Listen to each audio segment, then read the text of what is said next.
Research Network Project International.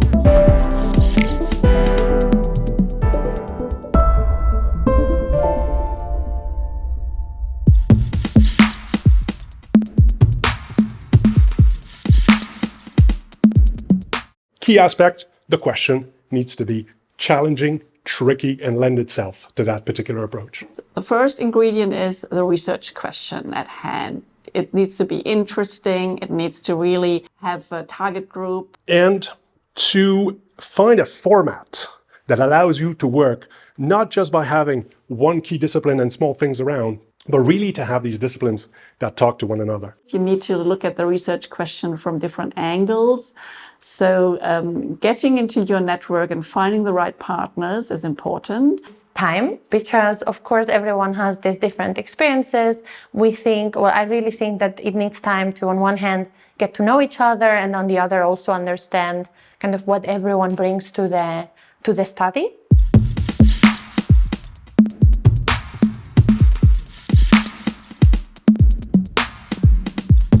At the beginning, it needs, or in my opinion, it really needs a lot of talking, and that's one point about our study is that we had started developing the idea before the open call. So we had been collaborating already a few months together and kind of had quite clear where we wanted to go. And then now, since we started the study, we have kind of organized ourselves by method. So not so much kind of, we have differentiated between the quantitative people and the qualitative people. And then the different disciplines are somehow emerging around those topics.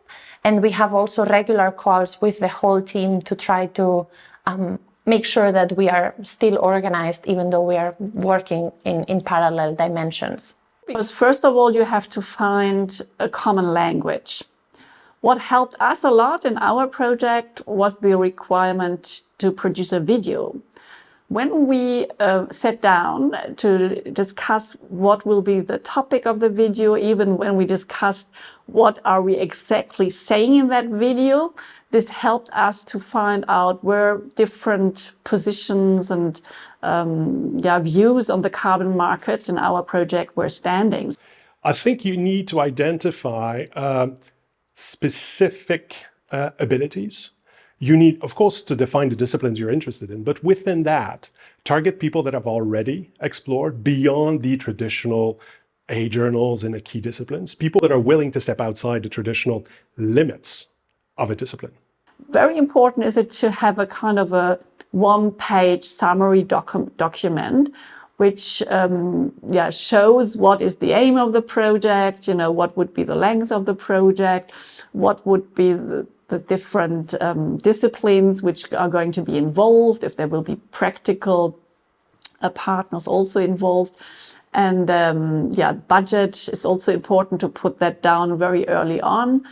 And with that, you contact your network and you find out who's interested in working and collaborating on the project.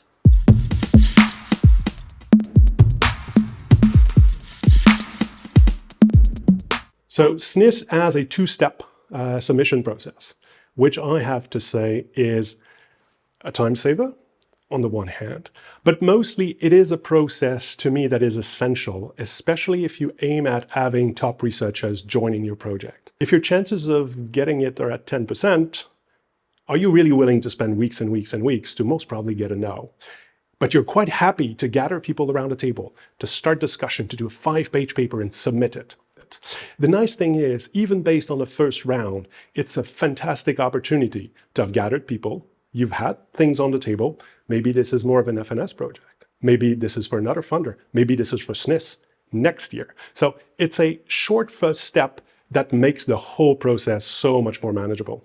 I found it was extremely helpful to have that initial feedback because we already addressed many of the comments before the final proposal and they were really, really useful. So for example, we needed to bring in a little bit more of the social sciences. So we added a new team member to the team between those two steps. We elaborated a little bit the research question that wasn't kind of specific enough. And I really enjoyed it. And also in terms of timing, it was perfect.